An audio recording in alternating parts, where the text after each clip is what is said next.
Ready? Hey guys, what up? Today we are going to talk about do we really need a gimbal for our cell phone, and also a little bit about the difference between an action camera and the cell phone to see which one suits you the best. Let's go. Bet.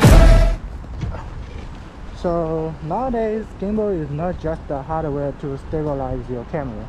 It also comes with a software to enable you to do hyperlapse, moving time lapse, 360-degree rotation, or even tracking assistant.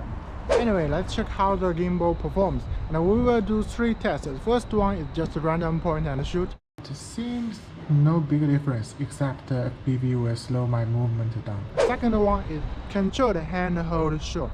The third one is intense movement. So let's go. The second test won't work with caution. With or without gimbal seems not too much difference.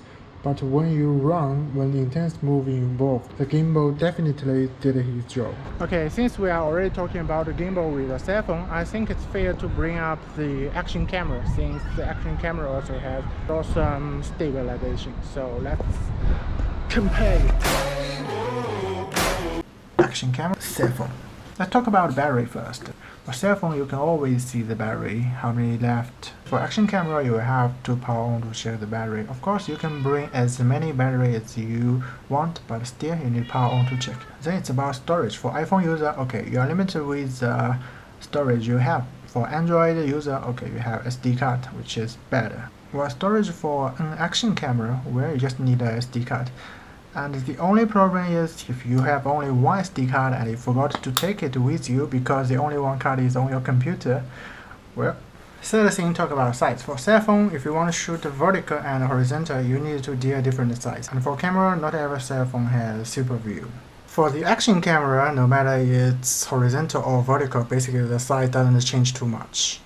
For action camera, usually it has super view, it have different lengths, different size. And fourth thing, talk about operation. The operation is easy to zoom in, zoom out in cell phone, and also lock focus to adjust brightness, and also the playback. It's so simple to work with.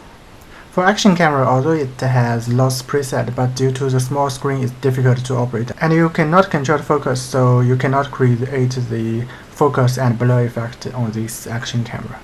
The fifth thing is about editing. So if you are using cell phone, just open the edit software, load the video, and then you can do the editing very simple. For action camera, yes, you can send the file via app to your cell phone to edit it, but if the file is large, it's better to connect it to computer to operate. So that's the major difference.